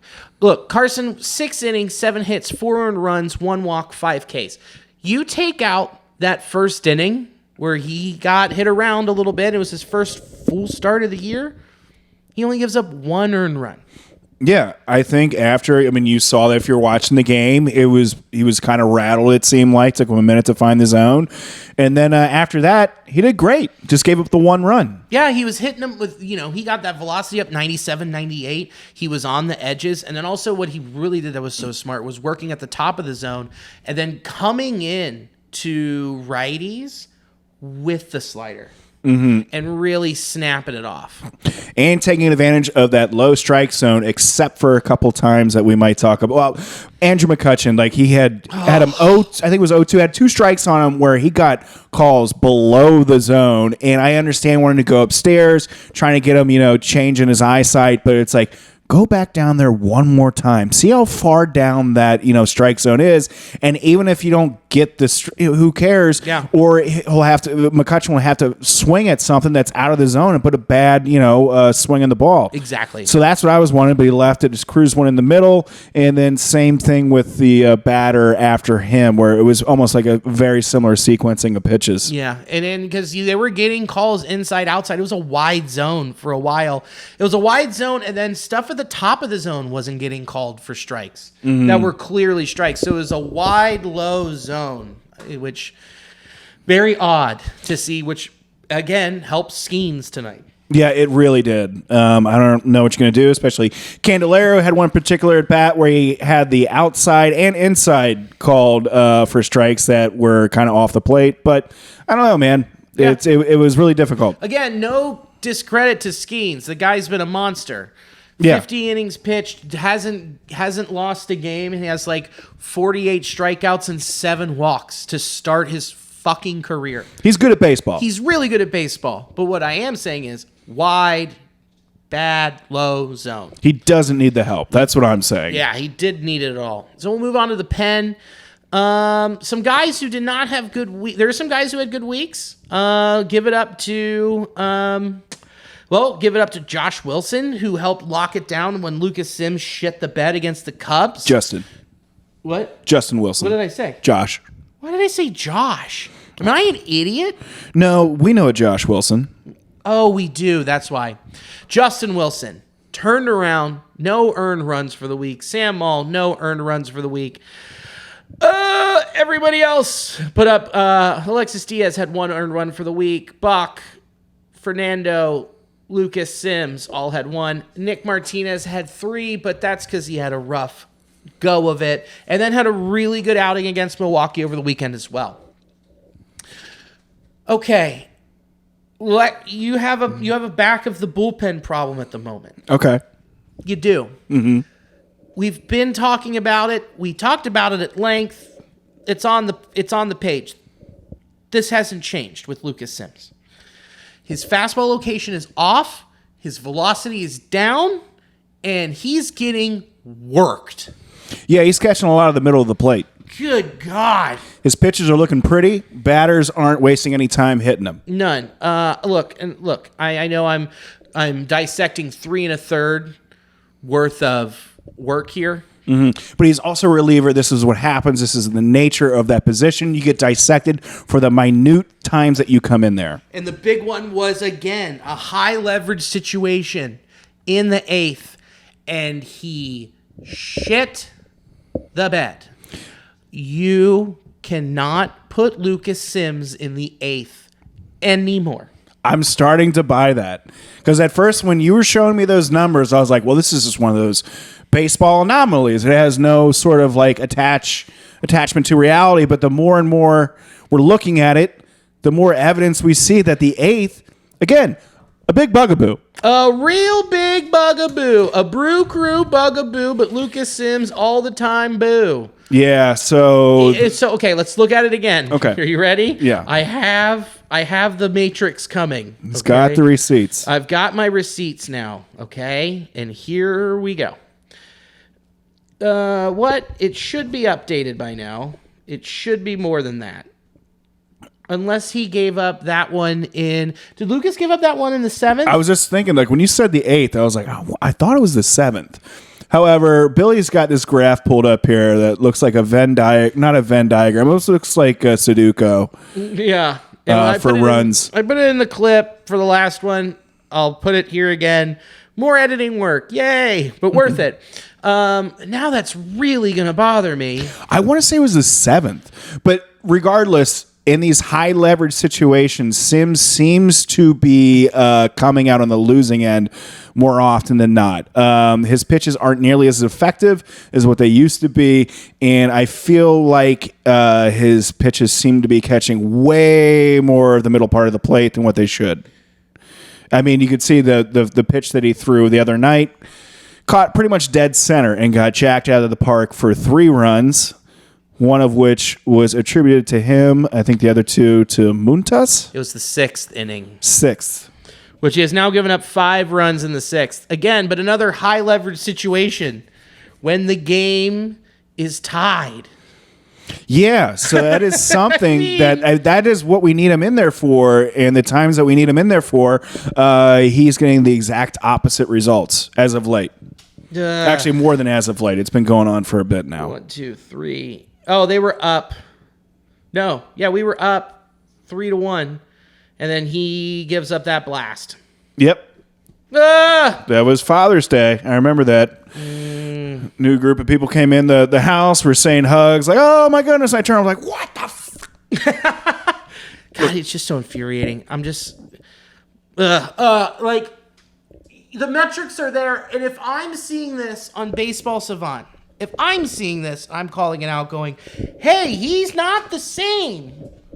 That means that their analytics department and everyone in their front office has to be looking and going, he's not the same. Unless they're seeing something that I'm not, because I'm seeing him blow it in high leverage situations. I agree with you, Billy. We've talked about this previously, but it does seem that Sims is having some issues being the player that he was from a year ago. Yeah, because it's a contract year. He's a free agent next year. And he's always been nails as the high leverage dude. And then maybe this is year he's like, man, I'm going to go out and get paid next year. I'm going to be this guy. And that might be in the back of his head. And instead of delivering on that, he's missing by this much because he's worried about the future. Worried about the future and spin rate and stuff like that. I think he's concerned about like those little numbers, which are great, little analytical things to attach to, your performance. But I think he's chasing the numbers as opposed to the results. No, absolutely. Dude, yeah. So I don't think Lucas Sims can pitch in high leverage situations anymore. I think that maybe... Not right now, yeah. Not right now. Give him a little bit of a break. Let him go out there and, relieve somebody in the 6th and put Sam Mullen in that situation. I think Justin Wilson's earned that situation as well. And then your number one go-to is Fernando Cruz. Yeah. Even though he's a guy that when he gets behind, it snowballs. But he's, at this point, more reliable than Lucas Sims. I think so too, and I think it's easier for Cruz to lock it in. I think it's just I feel him and Muntas are pretty similar to where like they need to see they have what do you call that? They got the yips? Not the yips. There's something. I'll think about it here. Yeah, object permanence to some degree, where it's like they need to see it happen in front of their faces in order for them to believe it's real. So I think like their first batter normally tells a lot from their performance for that evening. Yeah, it's like, hey, am I walking this dude? Yeah. And if I'm walking this dude... I'm walking the next dude. I'm walking the next dude. And then guess what? That third dude's going to come up. You've got ducks on the pond. And hopefully after that first dude gets walked, they're already having someone in the pen warming up. Because they have to face at least 2 more people after that. Yeah, I think it's very much something that's it's a mental thing. But I do find that... Cruz is like our fucking like our 8th inning high leverage situation, and Sims where it was before. Hopefully, we can figure out what's going on with him. Yeah, dude. Maybe it's just a little bit of a break off of not putting your foot on the gas. Perhaps, yeah. Perhaps it could be, and it's not a sprint; it's a marathon. And then the other concerning part is Alexis Diaz. He got bailed out by an idiotic bunt. He really did. He really got lucky there. But aside from that, he's been looking rough. A lot of walks, big control issues, which have affected where he was elite. In 2023, he was in the 95th percentile on whiff rate. He was in the 90th percentile on strikeout rate. And also in the 75th percentile on barrel percentage, which means, a lot of weak contact. That's gotten better this season, but what hasn't is the whiff rate. He's in the 54th percentile, so average, and 52nd percentile on K rate, average. But he's also in the 2nd percentile on walk rate. That's bad. He was in the 6th percentile last year because walks could be a little bit of a problem. Mm-hmm. But when you increase and you go from 12.6% to 16%, that 4% is a lot. It really is, especially when we're not missing bats, and it feels like hitters are a lot more comfortable in the box. Don't have to wear way more comfortable. So those are the things that immediately stand out, is the fact that he's not missing bats. And he's not missing them a whole lot. So you said there's something that you noticed with his hand. Yes. Well, what I've noticed is when Alexis, he's a righty. He's got, so when he's gripping the baseball, when he's walking guys, a lot of the times I notice, especially with fastballs, his hand will start to slide down to the side a little bit. So you got that action where the ball comes in and just starts to ride on out, misses the zone. And a lot of times with the slider, if he has his hand and starts to have it slip on down, that's when it starts to have less bite and becomes way more hittable. So when he's starting to have his hand, he needs to have it on top of the ball. When he starts to get past here, that's bad. He needs to keep it like up in like the queen wave zone, right up here. Nice and high and tight. That's what he needs to do. When he's got that hand, that the wrist kind of gets a little limp and goes to the side there, that's when it dovetails out to this side. That's when he starts walking people. Yeah. So I think that has been something that I've noticed is when he's pitching to people, when he's starting to get his walks, it looks to be a lot with where his hands are on the baseball. If he's on top of it, tends to have a lot more control going in. Goes to the side, the ball tends to ride and flies out. Which makes sense. Because he's also got so much going on with that windup and the extension that he gets, which again, he's in the 100th percentile of extension, which is crazy. So any little thing that knocks that motion out and any little thing that can cause a hitch in his giddy up clearly throws everything else off. So hopefully you're right. And, DJ's watching this and he's like, God damn, that Chris Weir, not only is he funny, extremely talented, shift the hand. Let's give it a whirl. Have you thought about his fingers? Have you thought about that? Come on. Come on now. Come on now. But that's just the thing that I've noticed is when he's starting to get into trouble with walking guys, it seems to be the balls are riding out of his hands and he's not having the control, which tends to mean your hands aren't on top of it. Yeah. So initially, that's what it looks like from my novice perspective. Yes. Yes, indeed. Then we go to the offense. It has been better. Mm-hmm. It has been better, but it also has been a little worse. We need to give it out for Jammer Candelario, okay? Holy cow. Last week, 450, 429, 1.050 slugging with 3 homers for the week, 297 weighted runs created plus with a .5 WAR.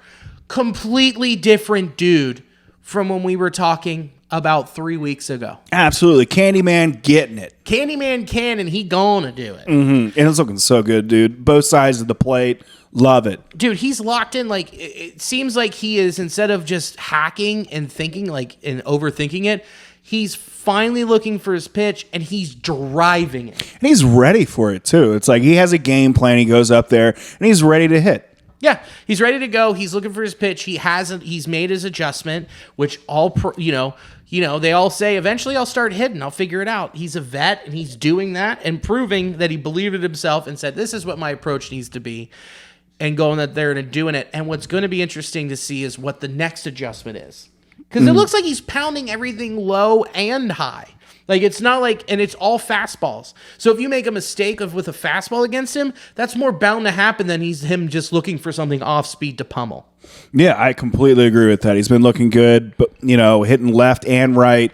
And so far, he's not wasting any time. And these pitches are, his hits are dropping. He's a lot more confident at the plate. And, man, it's so good watching him now. Yeah. Ellie De La Cruz had a wild weekend. I mean, homered, tripled, stole home, took home. Also had 3 errors. It's just the mixed bag you're going to get. And Ellie, you can look at him any way you want to, but, this is a roller coaster. We always know it's going to be a roller coaster. and there's no one else like him in the league. So just sit back and enjoy until he goes into one of those ungodly cold streaks. Yeah. That's when you start getting worried again, and it's like, come on. But last week, for the week, he was 235, 409, 647. Had a homer, drove in 6 runs, and had 2 RBIs himself. Or he scored 6 runs, 2 RBIs, 2 stolen bases. What is still scary, 36.4% strikeout rate. But what is really cool is the 22.7 walk rate. So he is walking more. Mm-hmm. So that kind of helps balance out the strikeout rate. Overall, fun run and a fun weekend in Milwaukee for him. And he just goes to Miller Park. I'm not calling it American Insurance Capitalism Field. Calling it Miller Park. It's just a track race for him. It is. And he had 3 more hits tonight, I believe.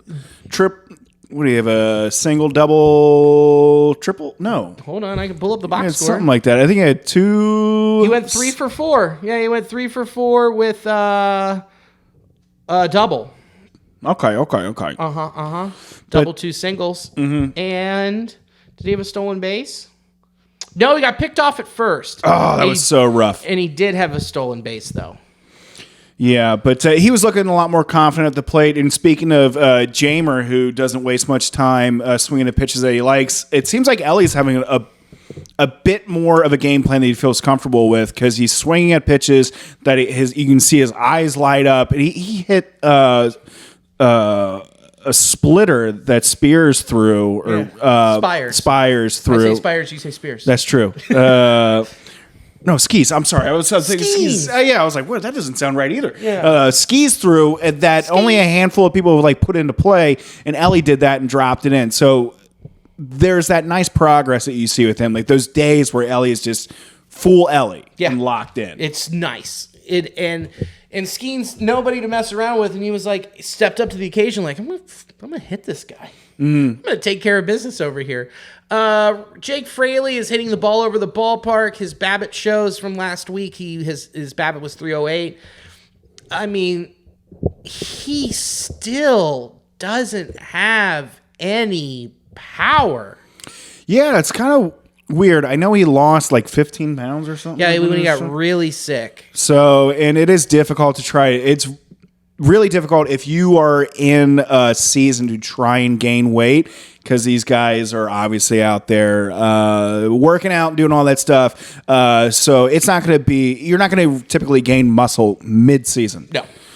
But I would expect him to have a bit more oomph than what he does have. So I don't know. Maybe he's just going to have to figure out how to slash the ball. Yeah, I think that's just going to be who he's going to be all year because he homered April 15th when I saw it live in Seattle. That was the last time. So I guess that's just how he's going to be all year. But dude, he's plays right field. That's where your power is supposed to come from, is from your corner outfield spots.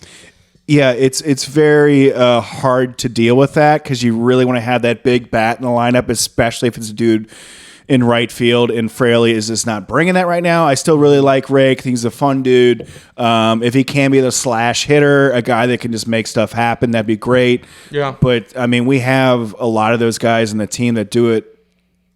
Well, He does provide a nice high batting average, but man, dude, he knows he's lacking power right now. Yeah, and someone who's lacking power and really just, boy, I hate saying it. Will Benson this season, 204, 297, 403 with an OPS plus of 97, so he's slightly below average. He's got a 47.2% strikeout rate. Yeah, dude, that's the thing that's such a hard thing to swallow. What was encouraging from last week is his BABIP was 438, so he's pounding it and getting it unlucky. But at the same time, shit. You kind of would like to see him be a little better and get back to being Will Benson, hitting doubles, getting on. And he hasn't been that for the past, especially last week. No, and you feel like you'll see like those series with Benson where it's just like, oh, he's on the precipice of breaking out. He's about ready to do something like really big here, or at least find some sort of like his sea legs, and it just doesn't happen.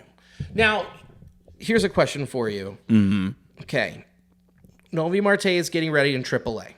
He is back June 27th. He's working at shortstop, third, and second base. With Will Benson being what he has been this year, and with Jake Fraley giving you no real power, and same with Herta Bees, why not have him play left and right field? You know, I like that. With as much as what we've seen, like some of these players with the Reds have to shift around and just on the fly figure out positions, why not have it be a young 22-year-old that's very athletic and has a great bat? Exactly. You had Spencer Steer learn left field. Mm-hmm. You sometimes you can put him at first, and he's done a really good job at first. He's done a great job. He's gotten so much better. Picked it up on the fly. A natural second baseman. Yeah. And also plays third, and they put him out in left. Why couldn't you do the same thing with Marte to slide him in there and give yourself more options in the outfield? I really like that. And it's not like we're asking, like an Ellie De La Cruz to go from shortstop to center field and requesting him to run around like crazy, and it's going to be a dangerous situation. No, this makes sense. What we need right now is offense. Yep. And so if you tell me we're going to have Noelvi Marte in the lineup and still keep Candy, Steer, and our middle infield unobstructed, yeah, absolutely. Sign me up. Yes. And also give some days off to India. Precisely. And put him at second. Put Candyman at first. You can put him at third. There's so many options that it unlocks to put him out there. Why not give him another tool for his box? Put another glove in the bag. And that way, hey, Willie B, you're not really pummeling the ball. Mm-hmm. Maybe you need a day off. Here's another day off. Take some time. Oh, there's a lefty in the lineup. We'll put Marte in the outfield so Willie B and Jake can sit on the bench.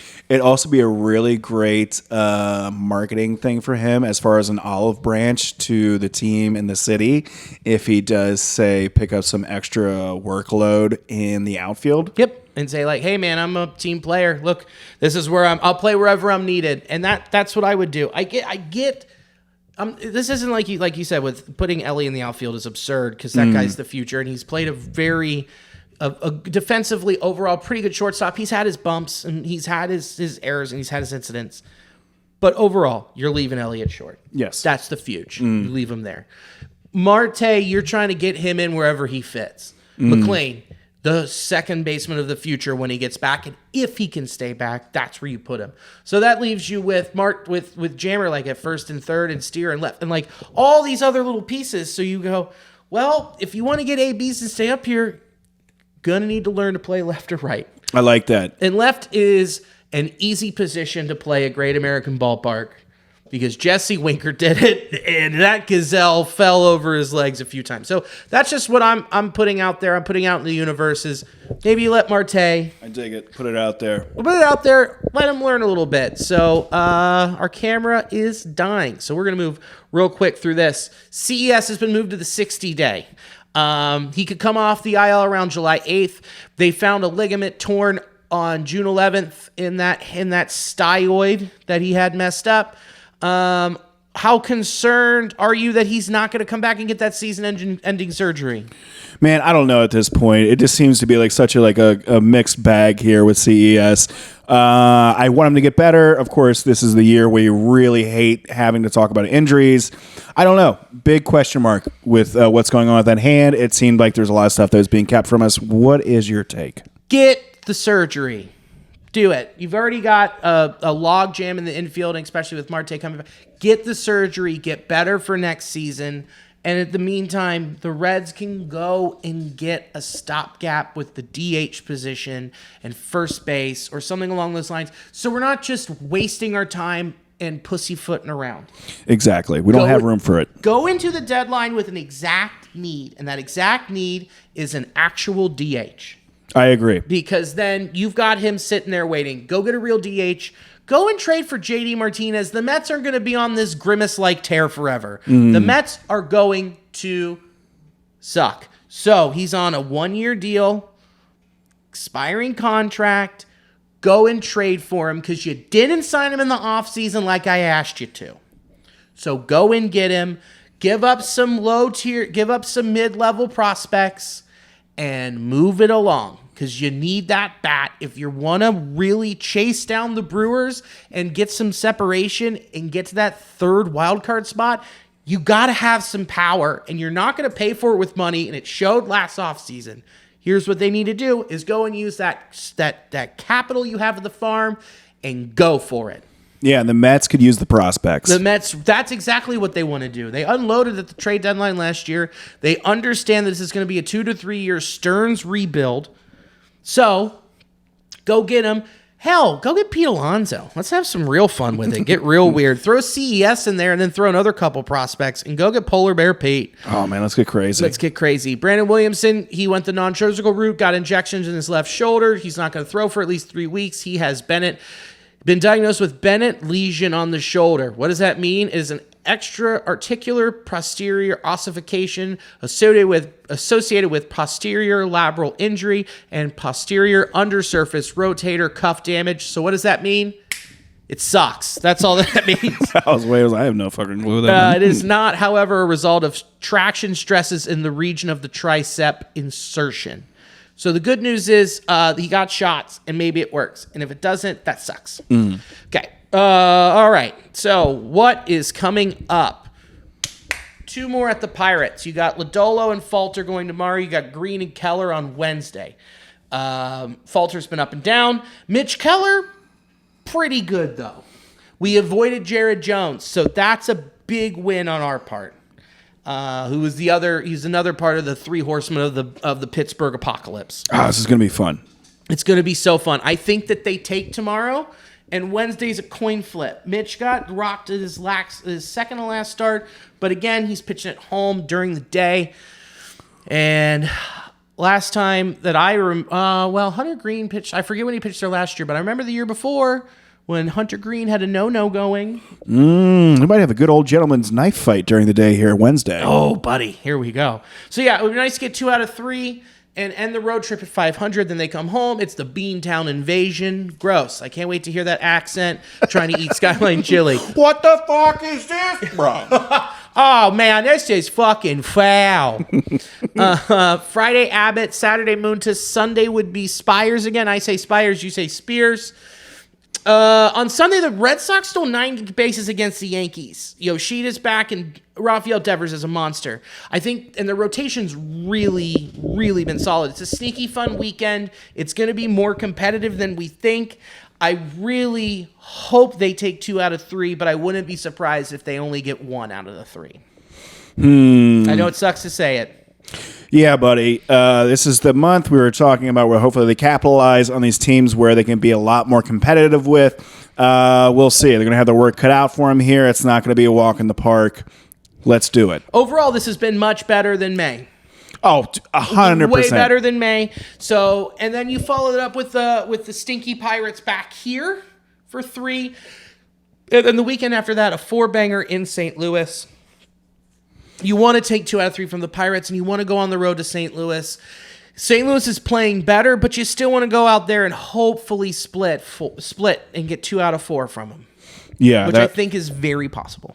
Yeah, I think psychologically that would be really good. Just one, coming off the month of May that you did, you want to have something better for this month. And not to mention, it's divisional play. You really need to, cover the gaps here. And just go in there and just throw your hog on the table. Show them what you're made of. Separate yourself from the people that are in the mall with you for that third wild card spot. And that means you have to beat the Pirates, you have to beat the Cardinals, and you already beat the Cubs, and you'll see the Cubs at the end of the year. That's where this comes down to. Get the gap, win the games that you need to within your division, and hope the other chips fall where they can outside of it. And then get ready for the All-Star break and get ready for the trade deadline and go trade for JD Martinez. Get him. Get them. So let's round third and head for home, shall we? Let's do it. I don't have anything to plug. What do you got? I'm going to start plugging a local show at Go Bananas. I will be headlining July 18th through 21st. Get tickets for that. I'll be promoting some other shows before then. But, I want to have some local folk coming out for that, and it's going to be a great club in Cincinnati. So come on out. It's one of the best. So let's do our thank yous. Thank you to Sports Drink. It's a coffee shop in New Orleans that hosts the audio for this podcast. Thanks for doing that. In the Clutch, intheclutch.com, promo code NastyBoys, all caps, 10% off. We got some pretty cool stuff. I'm pretty sure that we're the only website online where you, my friend, you are able to get oh man, what am I thinking here? Oh, why am I having lobotomy? Yeah, it's the only website where you can get a lobotomy. A remote lobotomy. Remote lobotomy. It's the only website where you can get a Rat Louder shirt. Okay.